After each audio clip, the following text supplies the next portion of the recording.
Seguimos adelante en Tele Buen Día recibiendo con gran gusto al doctor Juan Raúl Ferreira, que es integrante del Consejo Directivo de la Institución Nacional de Derechos Humanos. Juan Raúl, buen día, ¿cómo le va? Buen día, un gran gusto. Bueno, igualmente para nosotros. Digamos que es una institución relativamente nueva, votada en mayo de 2012, aprobada en cuanto a su reglamentación, a su legislación, en 2008. Allí hay una primera precisión interesante respecto al modelo uruguayo, digamos. Claro, hoy por hoy todos los países de América Latina tienen Institución de Derechos Humanos y Defensoría del Pueblo.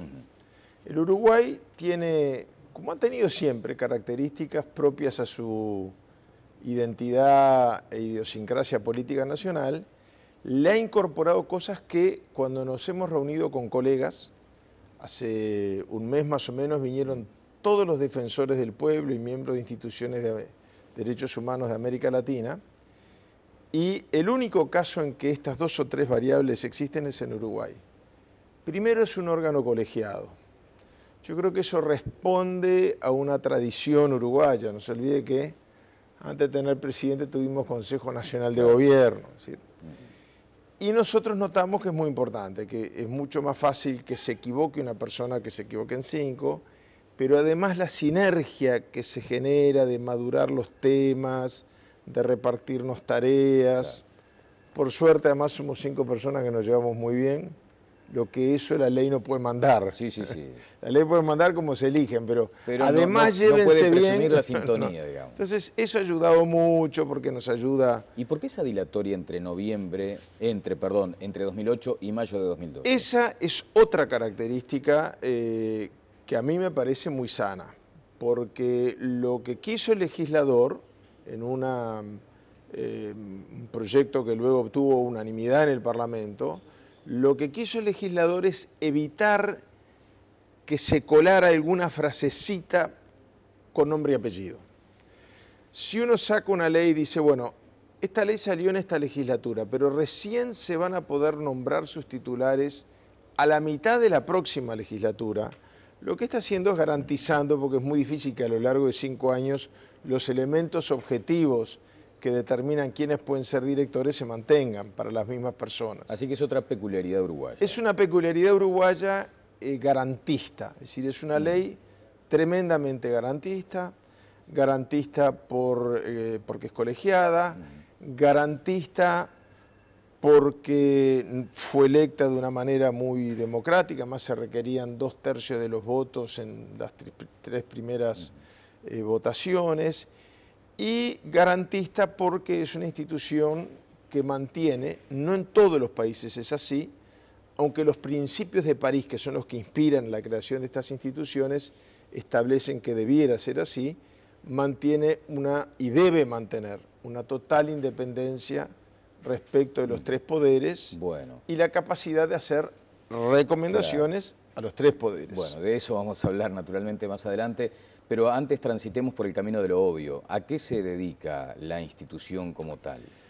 La institución tiene como institución de derechos humanos competencia en todo aquello que a título individual o a título colectivo, sectores privados vinculados a los servicios públicos o todos los sectores del Estado puedan incumplir en materia de normas, fundamentalmente normas internacionales o legislación nacional en materia de discriminación, bueno, de cualquiera de los derechos humanos en realidad.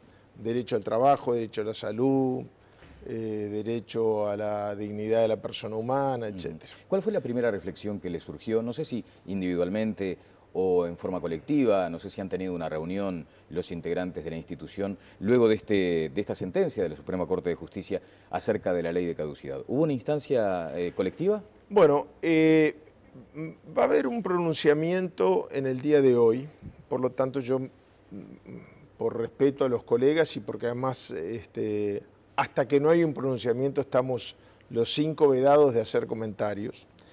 Pero lo que yo le puedo decir sí es que, en primer lugar, la Corte de Justicia es independiente en materia jurisdiccional. Quiere decir que respecto del fallo, nos podrá gustar, no gustar, a unos sí, otros no.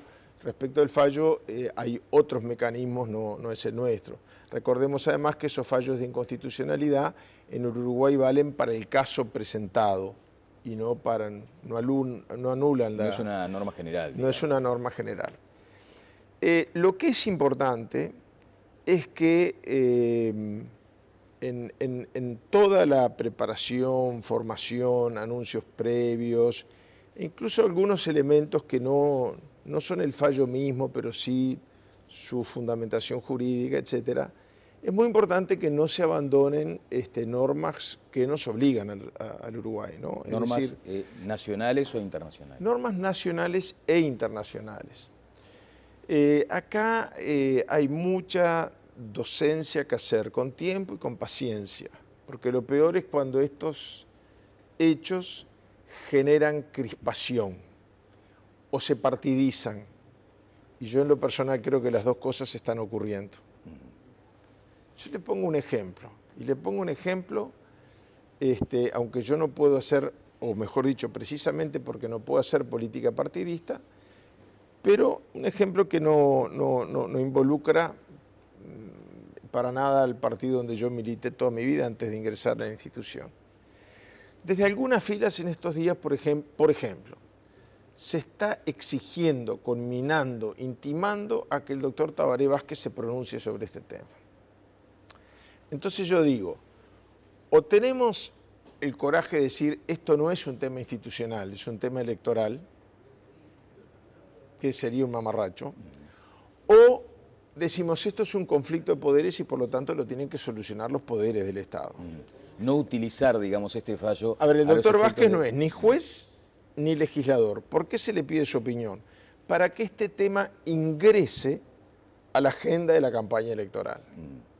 Una campaña electoral que ya viene muy adelantada, pero que además yo le quitaría todo lo que tiene que ver con lo que es de todos, es decir, con la institucionalidad, con la estabilidad institucional del país. Ahora, por ejemplo, Juan Raúl, que el Frente Amplio, el PIT-CNT y algunas organizaciones sociales convoquen a una marcha, ¿es partidizarlo también desde su punto de vista? Bueno, ese es otro dato importante. Los fallos de la justicia se cumplen. Ahora, en un país democrático también se discuten. Nosotros, como una institución del Estado, no los vamos a discutir. Pero que la sociedad proteste, se movilice, opine, eso es propio de un Estado democrático. ¿Y no es propio de la democracia reclamarle en todo caso a un referente político como Tabaré Vázquez? A mí me parece que en la medida que él está siendo notoriamente un candidato a la presidencia de la República, se puede. Nadie le puede prohibir a nadie que le exija a nadie que opine sobre ningún tema. Pero a mí me parece, capaz que soy muy mal pensado, que da una pizca, que da una óptica de que en realidad el tema no está centrado en el fallo judicial y la independencia del Poder Judicial, sino en incorporar este tema a la campaña electoral. Una estrategia, digamos, en la... Cosa que yo trataría de evitar. Bueno. A mí me parece que es el momento de que todo el mundo baje un cambio y exhortar a alguien que no tiene previsto en su agenda electoral. Si yo no electoralizaría el tema, todo viene demasiado electoralizado. Se hace muy predecible. Basta que alguien de la oposición diga A para que el gobierno salte y diga B, basta para que el gobierno diga en algún tema A para que la oposición salte y diga B. Es como instantáneo. Entonces hemos pasado demasiado rápido a un clima de gran tolerancia, que es una característica importante del Uruguay, a un clima de enfrentamiento irritativo muy pronto. Bueno, volviendo sobre el primer aspecto que le consultaba, usted dice que está vedado de comentarme lo que será la declaración de la institución. Sin embargo, insinuó que hay algunas pistas. Por ejemplo, aquello que tiene que ver con el apego a la norma local y también a la internacional. Claro, este es un tema que también se ha discutido mucho, ¿no? Si, en primer lugar, el tema de la independencia de los poderes. En el Uruguay, yo lo quiero decir con todas las letras porque a veces no sabemos cuando lo decimos qué quiere decir independencia de poderes. La Constitución uruguaya no contempla la separación absoluta de poderes. Este es un régimen de equilibrio interpoder. Fíjese que el órgano legislativo es el poder legislativo. Sin embargo, el presidente, por ejemplo, tiene iniciativa privativa en toda la legislación que tenga que ver con materia presupuestal. Los ministros los designa el presidente, los puede destituir el Parlamento. Las leyes las aprueba el Parlamento, pero las puede vetar el presidente o declarar inconstitucionales la Corte. Los ministros de la Corte los vota el Parlamento. Entonces, no existe una independencia de criterios, de una separación de poderes absoluta. Es una separación relativa. Con el equilibrio. Con equilibrio entre los tres poderes. Cuando ese equilibrio empieza a tambalear es que se producen los conflictos entre poderes, que es una cosa normal, es deseable evitarlo, pero es normal.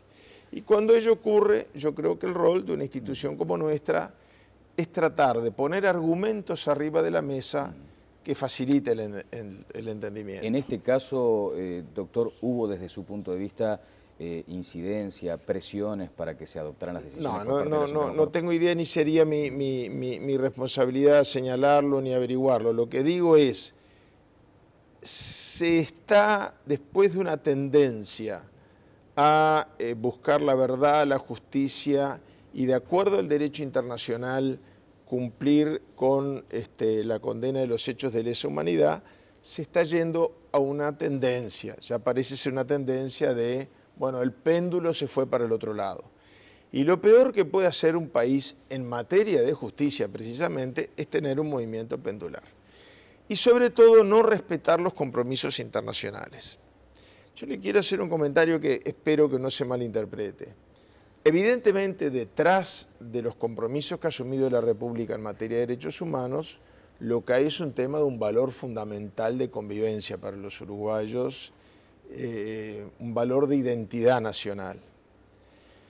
Pero mucha gente a veces no tiene en cuenta que la violación de estas normas internacionales al país le hace mucho daño. Le hace daño adentro moralmente, por decirlo de alguna manera, y porque irrita los ánimos. Fíjese que todos estos grupos que ahora manifiestan, e incluso lo que nosotros condenamos, eso sí lo condenamos, los que lo hicieron violentamente y dentro de la Corte y tratando de impedir que la misma funcione, eso sí es impedir que la justicia actúe con independencia. Pero todo esto se venía encaminando hacia una pacificación muy generalizada, los ánimos habían bajado varios cambios. Entonces, por más sin perjuicio de condenarlo, uno está evidenciando que hay una cantidad de señales que se están mandando de que el péndulo se mueve hacia el incumplimiento de las normas internacionales que irrita y no contribuye a la paz social en un momento en que ya tenemos bastantes dolores de cabeza. Bien, Juan Raúl, usted ha dicho entonces parte del precepto de que acá se está violando el derecho internacional. ¿Qué afectación tiene para el país? Se viola el derecho internacional, por ejemplo, cuando se dice que la norma internacional no es obligatoria, siendo que nosotros hemos firmado, por ejemplo, no solo el Pacto de Derechos, el Pacto Americano de San José de Costa Rica, no solamente aparte hemos ratificado la jurisdicción de la Corte y el carácter vinculante, es decir, obligatorio de sus fallos. Pero me parece que yo entiendo dónde apunta la pregunta. Aparte del tema moral al que yo me refería, el prestigio internacional del Uruguay tiene consecuencias de todo tipo, también económicas. Es decir, hace 30 años a un inversor le daba lo mismo invertir en un Estado de Derecho que en una dictadura, por ejemplo. Después dejó de ser así, porque la certeza jurídica para el inversor terminó siendo un elemento importante en la seguridad con que invierte. Y hoy en día, la medición que el mundo hace del respeto de los derechos de la persona humana y el cumplimiento y el apego a la norma internacional son un elemento muy importante que juega en todos los niveles de relacionamiento internacional. También el económico. Ajá. Usted dice entonces que hay un apartamiento, en todo caso, del derecho internacional. Está la teoría o la biblioteca, si se le quiere llamar así, respecto a que el derecho internacional nunca puede llegar a estar por encima de la Constitución, por encima de la ley local madre, digamos. Bueno, hay países donde lo han incorporado a la Constitución, han dicho, todos los convenios internacionales tienen rango constitucional. Y cuando Uruguay firma un convenio internacional, ¿no está diciendo eso? cuando Uruguay firma un convenio internacional, muchas veces lo dice expresamente. En algunos casos no. Los convenios de la OIT nos obligan a escuchar las recomendaciones, no son vinculantes. Por ejemplo, algunos convenios, tal es el caso del Pacto de San José de Costa Rica y la jurisdicción de la Corte, el Uruguay voluntariamente, por lo tanto no es una invasión a su soberanía, reconoce esta jurisdicción y luego la ratifica en la ley. Puede cambiar de opinión y decir, bueno, no voy a cumplir más los fallos de la Corte. Entonces la manera prolija de hacerlo sería tener el coraje de decir, a mí no me gustaría que ocurriera, ¿no? Claro. Ocurrió en Venezuela solamente. De decir, bueno, yo como no quiero acatar los fallos de la Corte, renuncio a la Convención. Y entonces el Parlamento vota a ver si abandona las responsabilidades que asumió. Eso sí sería un retroceso muy grande, pero sería la vía de derecho correcta para hacer las cosas. Bien. Ahora, pertenecer a un convenio internacional para no respetarlo, aparte de no ser algo prestigioso y serio, es ilegal.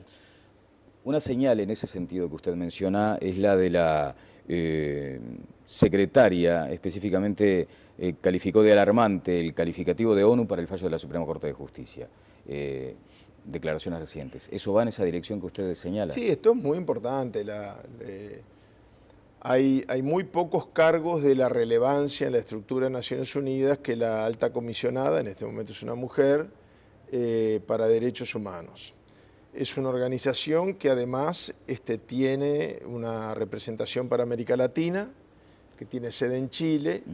El titular para América Latina es el señor Américo Incalcaterra, que ha estado además con todos los partidos políticos del Uruguay, con todos los sectores sociales y con el Poder Ejecutivo, con todos los poderes del Estado también, y que siempre se le ha garantizado que se va a cumplir fielmente con los compromisos internacionales.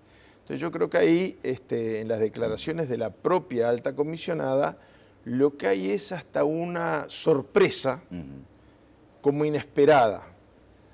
Porque, repito, hasta este momento el único país que ha abandonado la protección internacional de derechos humanos, sobre todo en el sistema interamericano, ha sido Venezuela. Sí. Y yo creo que parte del rol del UNASUR es llevar a Venezuela de nuevo a aquel camino.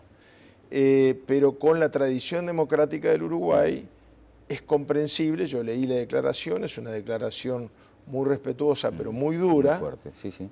Donde se puede leer la frustración de la sorpresa, es decir, no esperaban esto. Juan Raúl, cuando se menciona el juicio político hay quienes entienden que se trató de un exabrupto casi. Bueno, yo en eso no me puedo meter. Yo creo que todos los uruguayos tenemos que ser cada vez más cuidadosos con las expresiones. También muchas veces se dice, por ejemplo, el gobierno viola la Constitución. Yo digo, paso siguiente, entonces juicio político, esa es la obligación de uno, ¿no?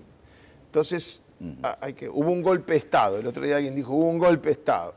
Yo creo que tenemos, es por rachas, ¿no? Estamos acercándonos demasiado adelantadamente y en un clima demasiado crispado. Generalmente se va acercando la elección y se van crispando los ánimos. Si a 2 años de una elección los ánimos están así, yo me imagino lo que va a ser la campaña electoral. Bueno, usted decía hoy al comienzo, y ya estamos cerrando con esto, que la institución puede permitirse el derecho de sugerir, de recomendarle a cualquiera de los poderes del Estado. ¿El traslado de la jueza Mariana Mota les mereció también alguna consideración interna y alguna recomendación? Sí, sí, se emitió una declaración respetando la resolución de la Corte. Ahí también hay algunos temas, la Corte puede trasladar al juez que quiera con determinados procedimientos que no se siguieron, ¿no? Es decir, la Constitución manda, por ejemplo, consultar al fiscal de Corte. Allí se advierte que podría existir razones para un juicio político. Pero bueno, el juicio político es un instituto extremo, que yo creo que habría que manejar eso con mucho cuidado, pero lo que es cierto es que, a ver, lo que es importante es que la Corte tiene la facultad de remover de posición a los jueces, pero si es por razones de mejor servicio y si no hay nada que ocultar y todo fue hecho de acuerdo a derecho, tiene que tratar de explicarlo. Todos tenemos la obligación de explicar nuestros actos, aún los jueces, por eso fundan sus sentencias y sus... Entonces, yo creo que hubiera sido bueno una mayor explicación de por qué era una razón de mejor servicio sacar una jueza penalista y llevarla a la órbita civil y traer un juez civil a la órbita penalista. Cuando tenía cargos de tan alta sensibilidad como esos 50 sobre violación de derechos humanos y, en fin... Yo le pedí para pasar una visita antes que termináramos, claro, que me parece que es muy importante. La Asamblea Nacional de Derechos Humanos. El 18 de marzo se va a celebrar, de acuerdo a la ley que crea la Institución Nacional de Derechos Humanos, la primera Asamblea Nacional de Derechos Humanos. Como ustedes llegan a todo el país, yo quiero exhortar a todos los organismos no gubernamentales que de una o de otra manera tengan vinculación al tema de derechos humanos en un sentido amplio. Pueden ser organizaciones que luchen por la vivienda, pueden ser organizaciones que luchen por el derecho a la salud, al trabajo, a registrarse y poder participar. Esta primera asamblea además va a ser una especie de censo. Claro. No sabemos cuántas organizaciones no gubernamentales hay en el país en materia de derechos humanos. Y para inscribirse o para obtener información, creo que el email es bastante fácil de recordar, porque es asamblea DDHH por derechos humanos y luego @ y nuestras iniciales INDDHH.gov.uy. Lo vamos a repetir aquí. Bueno, muchas gracias, Juan Raúl. Un año muy particular, ¿no? Son los 25 años del fallecimiento de Wilson Ferreira. Bueno, habrá actos seguramente. Ahora está esa cuestión de apropiarse de las ideas, ¿no? Sí, y decir, este año afortunadamente, este año las dos cosas que por lo menos van a ocurrir, las tres cosas que van a ocurrir ese día son muy convocantes, es decir, pero a veces hay esa cosa de yo soy dueño de la memoria de alguien que me parece que no es lo más lindo. Pero este año va a haber a las 10 de la mañana, esto es el viernes 15 de marzo, una asamblea general solemne con participación del coro del Sodre, que fue convocada por todos los partidos políticos. A las 15 horas el intendente Canelones va a firmar el decreto para erigir un monumento en el ingreso este a Montevideo y a las 19 horas, como es tradicional, la familia ofrece una misa en la catedral, a donde van a ir además líderes de todas las religiones del Uruguay. Ha sido muy amable, ¿eh? Muchas gracias. Bueno, muchas gracias. El doctor Juan Raúl Ferreira estuvo con nosotros. Vamos a la pausa y seguimos adelante en Telebuendía.